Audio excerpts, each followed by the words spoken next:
Prije sam često znala reći, ljudi su me iscijedili. I nekad je to stvarno bila istina. A danas bih vam htjela skrenuti pozornost na jednu malo drugačiju priču, na nešto što je još zahtjevnije, jer je stalno u kontaktu s tobom i trošite tiho, polako, ko neka aplikacija za mobitel koja radi u pozadini i jede ti bateriju. Danas govorimo o tome kako se energetski mi sami jedemo iznutra. Kad nas ne jedu svi drugi, nego smo mi ti koji crpimo svoju energiju. Jeste li se možda nekad na kraju dana uhvatili da kažete nisam danas ništa posebno napravila, a mrtva sam umorna? Ako jeste, ovaj video je točno za vas.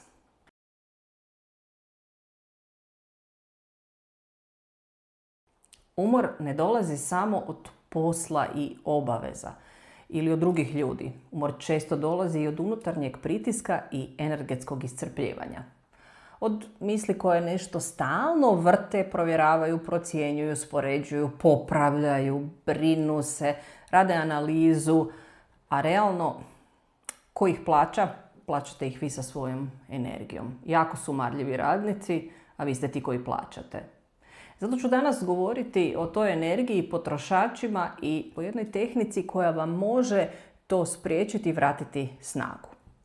Kad ja kažem energija, mislim na to vrlo konkretno. Mislim na svu raspoloživu snagu koju imamo za dan. Energija na svim razinama, fizičko, mentalno, emocionalno, životna energija.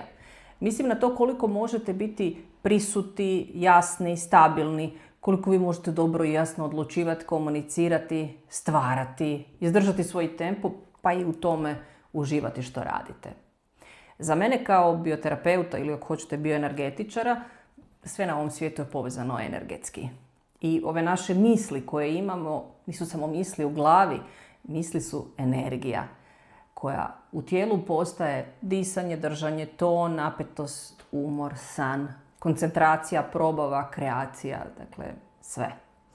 Zato često nije problem što smo mi nešto napravili, što se nešto dogodilo, nego je problem što se u nama pokrenuo jedan unutarnji režim. Naprimjer, pazi, ne griješi, ne smiješ ispati glupa, moraš biti bolja, moraš više, brže, jače, moraš se dokazati, pokazati, moraš biti bolja majka, kćer, otac koji nikad ne pusti suzu, sin koji je idealan. Naporno. Taj unutarnji režim može biti jako jaki energetski saboter, a najčešće ga možete prepoznati kao unutarnjeg kritičara. Zato zapamtite jednu rečenicu, ponovit ću ju, ali sada zapamtite jer je jednostavna i točna. Kritičar zvuči jako pametno, ali radi za vrlo velike skupe iznose. Kako? Skupo u energiji vašoj, u fokusu, samopouzdanju, u fizičkom zdravlju, u vašem poslu ili karijeri. Pa ajde da početak sad napravim jednu mini provjeru da vidimo što se kod vas događa. Kada se kod vas pojavi neka misao koja te poklopi onako, koja je za vas najgora, znate vi koja je to misao, šta se događa u vašem tijelu? Gdje vi sad tu misao osjećate u tijelu? Koliko vam je teška? Što vi vidite ispred sebe kad imate tu misao? Što točno osjećate na svim razinama? Da li vam ramena idu gore? Da li stišćate čeljust? Možda se i trbuh zategnuo? Možda ste se vratili u polufetalni položaj ili plitko dišete? Kao da tijelo kaže alarm i opasnost. I onda mi cijeli dan tako živimo u toj opasnosti, nosimo tu mikro opasnost, a to je energetski veliko opterećenje. Dok god je tijelo u tom stanju pripravnosti, vi trošite vašu unutarnju energiju, a onda navečer mislite da ste naporno radili i da ste od toga umorni. A zapravo ste umorni od unutarnjeg kočenja, plus sve ono što se dogodilo u vašem životu, što vas crpi, poslovi, ljudi, situacije. Kritičar u umu stalno traži gdje bi vi mogli pogriješiti i tijelo onda reagira kao da je na straži. To recimo izgleda ovako. Stalno ste u kontroli, u glavi ste korak ispred ko šahovski velemajstor.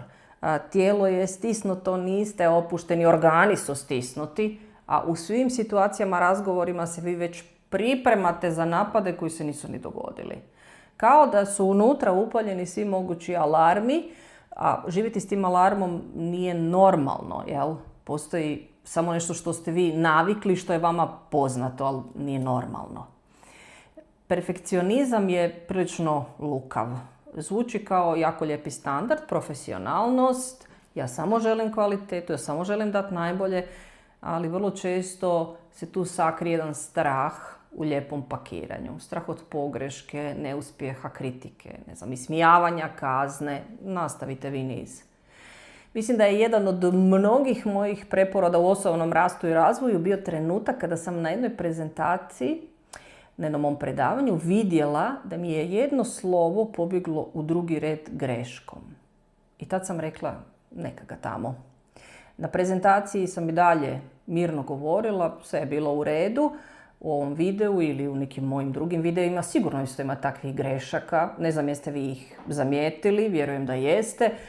Ja nisam savršena, kako nisam. Radim greške, tipfelere, omaške, ali mi je bitno da li ste vi primili i shvatili moju poruku. Zapravo, ajde mi napišite i kad vidite da sam pogriješila, jeste li shvatili što sam htjela reći?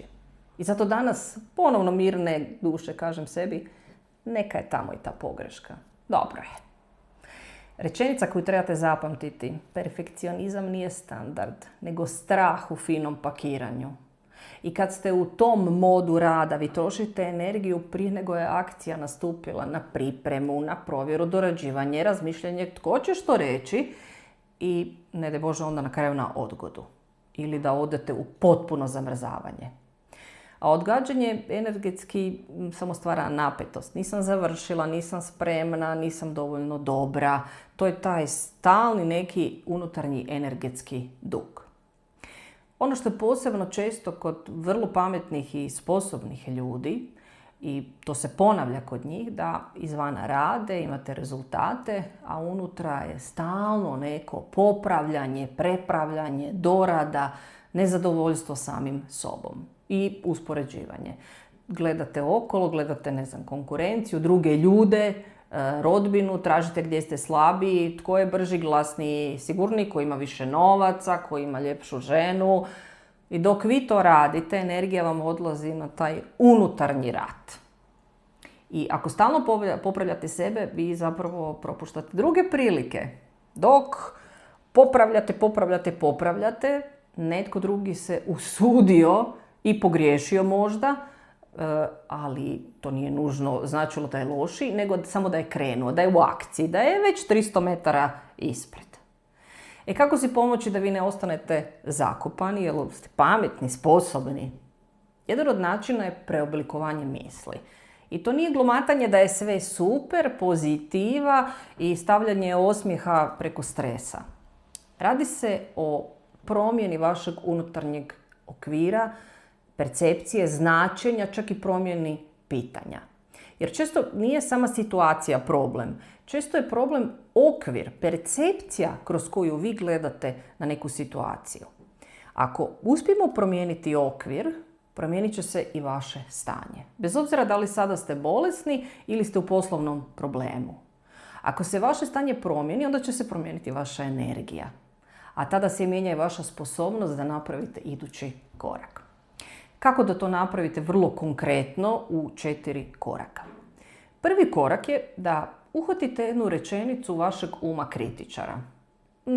Na primjer, ne loše mi je, nego nešto što ste si sami rekli. Nisam spremna, neću nikad ozdraviti, ovo je nerješiv problem, kasnim, opet sam nesposobna, ako ovo objavim, osuđivat će me, neko će me pljuvati. Ja kao savršen muškarac ne smijem pogriješiti i mnoge takve rečenice. Vaš um kritičar jako voli tu maglu i ako vi sada napišete jednu takvu rečenicu, ona će postati vidljiva, a kad je vidljiva ide na svjesnu razinu, nije više u podsvijesti i manje je moćna. Drugi korak je da prepoznamo cjelinu te rečenice i da vidimo kako se ona manifestira u vašem tijelu. Na primjer, što sad ta rečenica radi vašem tijelu? Gdje ju osjećate, kako dišete, da li vas negdje pritišće, Da li vam je palo raspoloženje ili energija? Ovo je ko jedno energetsko mjerenje unutar tijela, jer ono što ti ruši tijelo, ruši i kapacitet za dan. Treći korak idemo sada. Ajmo promijeniti pitanje ili izjavu, ajmo promijeniti okvir. Vaš unutarnji kritičar će često postaviti pitanje koje nema dobar odgovor.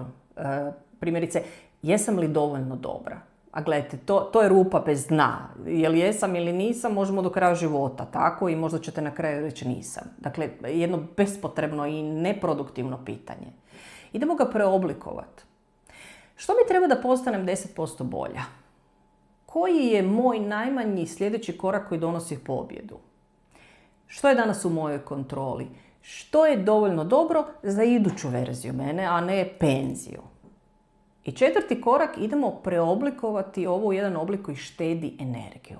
Dakle, ovo nije afirmacija klasična, nego je ovo promjena smjera i percepcije. Zato nakon ovog novog okvira koji ćemo u četvrtom koraku napraviti, ide taj prvi mali korak. Ne plan od 147 točaka. Jedan korak od 10 do 20 minuta koji donosi ono što kažu lijepo u Krapini quick win.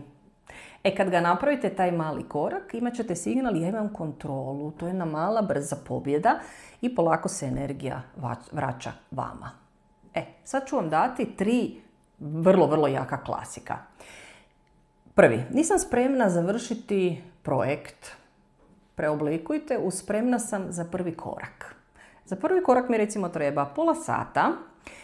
Treba mi napisati jedan e-mail u kojem ću tražiti da se napravi samo nacrt. Treba mi nacrt, ne finalna verzija. Drugi klasik. Ako pogriješim, smak svijeta. Pa nije. Preoblikovanje. Greška je korisna informacija, možda je učenje i dobar feedback. Ako pogriješim, ja to mogu ispraviti u najvećem broju slučajeva. Dobit ću povratnu informaciju, što napraviti bolje drugi put, naučit ću i idem dalje. Treći klasik mora biti savršeno. Pa ajmo ga preoblikovati. Neka bude jasno i korisno svima ili većini, a sve drugo je bonus, nagrada. I sad napravite prvu verziju. Objavite, testirajte, popravite. Dovoljno je da se pomaknete sa mrtve točke, da napravite prvi korak. Znači idemo samo prva verzija prvog koraka, a ne kompletan život. Možemo to i u praksi pokazati na jednostavan način.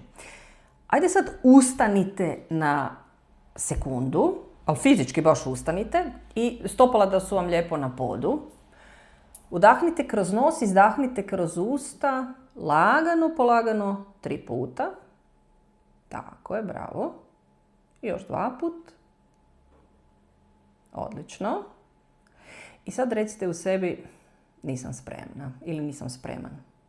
Primijetite tijelo. Što osjećate? Ajmo sad preoblikovati pitanje. Što znači biti spremna za prvi moj korak, ne za cijeli put? I sad napišite jedan korak koji traje 10, 20, 30 minuta.